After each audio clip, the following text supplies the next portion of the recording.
When you're writing an email or any other kind of text that includes multiple paragraphs, your paragraphs will contain different main ideas, or at least different aspects of a larger idea. You should use transitions to link these together. These transitions can be especially useful for readers when they want to quickly skim the text. Think about your own experience. If you want to quickly skim a longer passage of text, you likely read the first sentence of each paragraph. These first or topic sentences usually contain some sort of transitional word or phrase, indicating the connection between the current paragraph and the previous one. Here's a quick example to show you what I mean. This is the first short paragraph of my text. I appreciate how the public transit in this city is always on time. That being said, the monthly transit pass is quite expensive. I'm now going to discuss a few ideas which I think could help reduce the cost of transit. Okay, now I want to begin a new paragraph and list my first idea.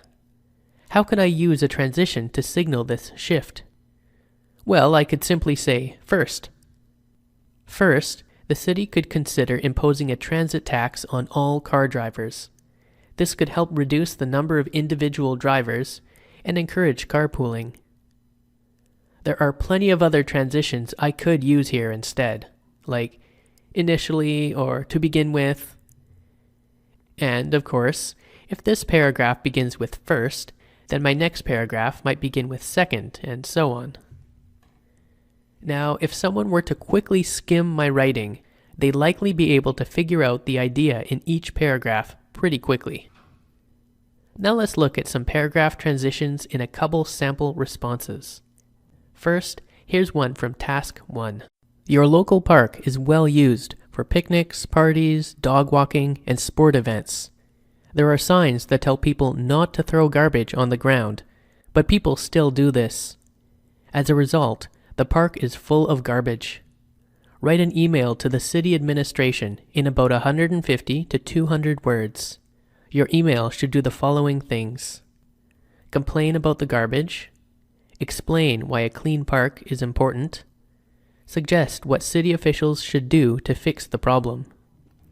Now, here are the first two paragraphs from a response to this task. First, here's a version without a transition between the paragraphs.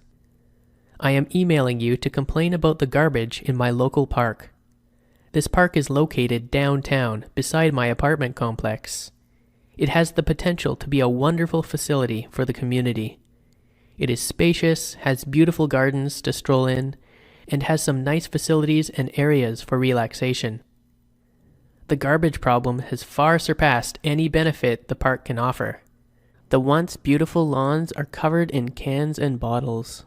The garbage bins are few and overflowing, and the once tranquil pathways are strewn with litter.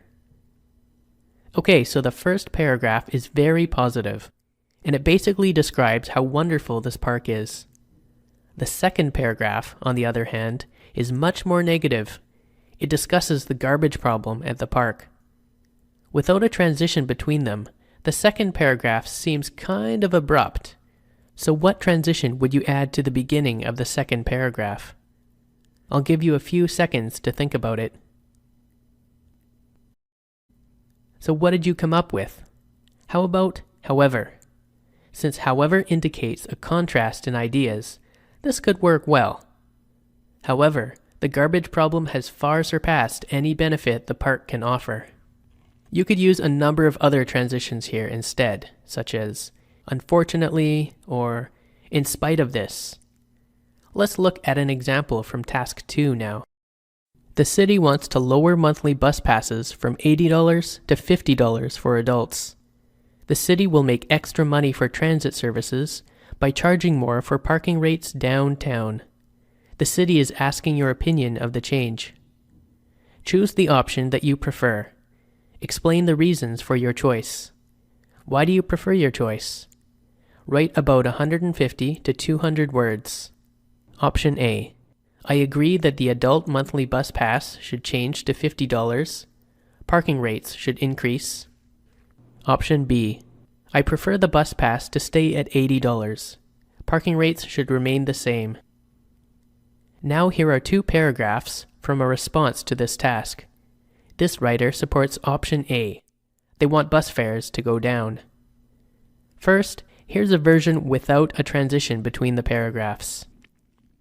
If the city wants to implement a plan that would discourage traffic and pollution in our community, then I wholeheartedly support this measure.